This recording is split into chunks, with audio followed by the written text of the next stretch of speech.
I did it. Do you think I've gone too far?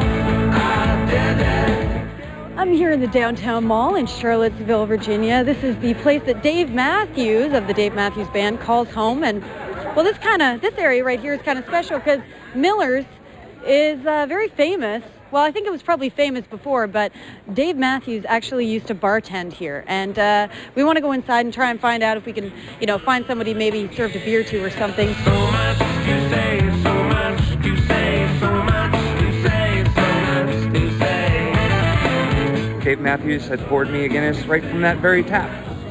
So, Alicia, you're a server here. You had the same job that Dave Matthews did. Yeah, at one time, yeah. Yeah. Do you feel a lot of pressure to live up to the standards that he set? Not at all. None whatsoever. I've gotten drunk with him before. He used to tell us stories about when the Tibetan cooks and dishwashers used to work there. He'd mess with them and get them so angry that one of the Tibetan dishwashers chased him around the kitchen with a knife, wanted to kill him. Oh my. I told you I did. I have a lot of friends that have just been to bars and stuff and sit down right next to him. Yeah. He buys them a drink, it's all good. I actually know a girl that she went up to him and asked him to kiss her, and he kissed her on the cheek. Yeah, there are a lot of people that come here to see, where Dave. Daily? No. Weekly? Yes. Yeah. Definitely. Have you ever gone to jam with any of the members of the Dave Matthews Band? Yeah, actually, I've jammed with people who have jammed with people. Everybody here has a Dave Matthews or Dave Matthews Band story. Everybody here knows something about you. Do they all, have you really met all these people, or do you think they're all kind of making stuff up? I'm not sure I've met everybody, and if I have, probably sometimes I was inebriated so that I don't remember it. And I hope I didn't make some damn fool of myself. You said you kicked Dave Matthews out of Miller's? Yeah. What was he doing? Why'd you kick him out? He was being very drunk. I drink too much. I want too much. He was very intoxicated. He gets that way sometimes. And all of a sudden, he got so sick, he puked on my shoe. It was this shoe right here that I have wrapped in duct tape. And this actual shoe. He vomited on that actual shoe? On this shoe that I'm wearing this weekend only. Still have the same shoes. Right there, puke. True story. It shouldn't be a place that people come to ask what Dave Matthews has to drink every night, or what's his favorite beer. So what's his favorite beer? I guess, oh gosh, I shouldn't be answering this. I guess he likes Jack.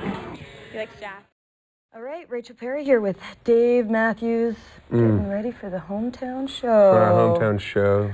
So what's it like being back? People inviting you over for barbecues and stuff? Well, there are some parties happening here in town, but I don't think I'm going to go to any because I would want to hide. What? But, Why? No, but this is where I live, so it's not that strange. The only strange part is we'll be actually playing here.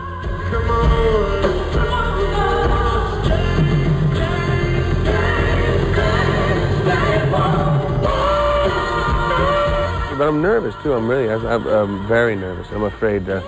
When you come home, I'm afraid they'll throw tomatoes. It only takes one guy to say, you know what I'm going to do? I'm going to buy the ticket, I'm going to throw a tomato, I'm going to hit him dead. He's going to be like a great pitcher.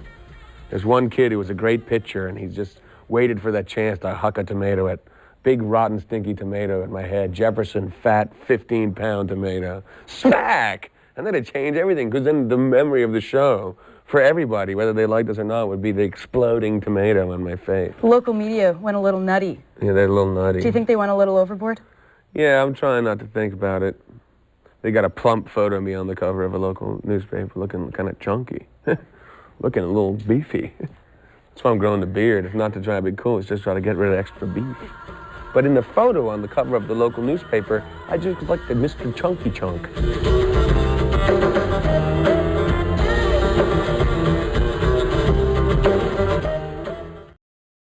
Welcome back to Dave Matthews Goes Home with Rachel. Okay, I'm coming to you from Charlottesville, Virginia, and there's an interesting story about the brand new Dave Matthews album, Every Day. Now, basically, the band was recording here in Charlottesville, Virginia, in their home studio, and they were doing it with longtime producer Steve Lillywhite when the scene just became really stagnant, very depressing, and they decided to scrap the album. Dave Matthews alone went out to LA to record with Uber producer Glenn Ballard, kind of the doctor of music. He worked with Alanis Morissette, he's worked with No Doubt. 9 days later, they've got a full album. Brought the rest of the band out to LA to finish recording, and there you have Every Day. Let's see what Dave Matthews has to say about it. The earlier project had become stagnant just in the time that was put into it and the energy that we were putting into it. There were some great songs and also some incredible performances in the earlier part of the year when we were working with Steve Lillywhite. But we'd perfected being tardy, so we needed a change. And I went to LA and I was sending messages back home saying, you know, we're writing like crazy, I can't wait for everyone to hear this stuff. And everyone came out, and I think at first they had the same reaction as I did when I first started working. It was like, wow. I did it. Do you think I've gone too far? I did it. Guilty as charged. You don't have to challenge yourself, you know. You don't have to try and pass a watermelon, which is an analogy I often gave to the time when I was working on the earlier project that failed. Trying to squeeze out a bowling ball. Can't see the light. And my heaven is a nice house in the sky. Got them so eager, and I'm alright. I knew that the diehard fans would probably have really liked the album that we worked on before.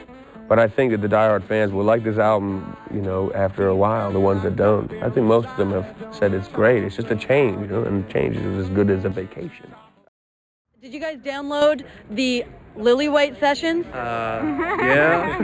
Yeah? What'd you think of that? They're good. I mean, there's nothing that Dave's put out that I don't like, but I like Every Day. Yeah. Dave, that's what I like. Who do you think put him out on Napster? I think it was Dougie. I have no idea. I don't know. I don't know anybody named Dougie.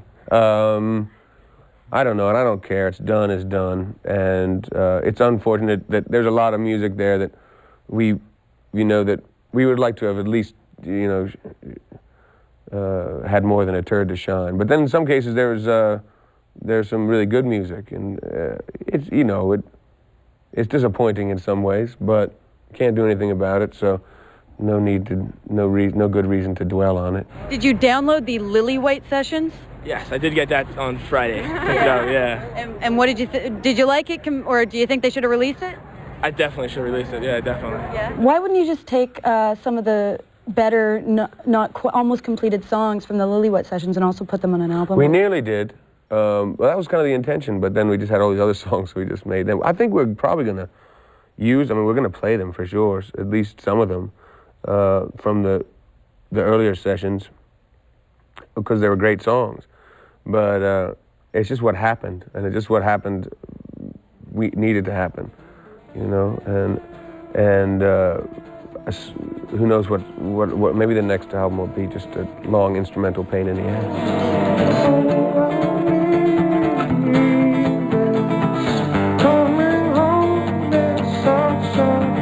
What'd you guys think of the show? The show was excellent. Yeah? It was one of the best I've ever seen, actually. How many have you been to? Probably 20. 20? Yeah. How does it compare then to the other ones you've seen?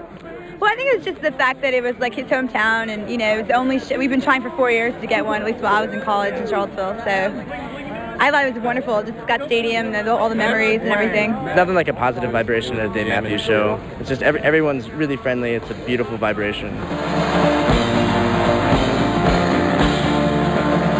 The first night of the World Tour 2001, and by all accounts, everybody thought it was a big success. So I guess everybody else on the World Tour has got a lot to look forward to. That's all for me from Virginia, Charlottesville, Virginia. Now it's time for me to go home. See you guys later. Bye. Bye, Virginia. Bye-bye. Bye-bye. Thank everybody for coming out this evening. It's nice to be home.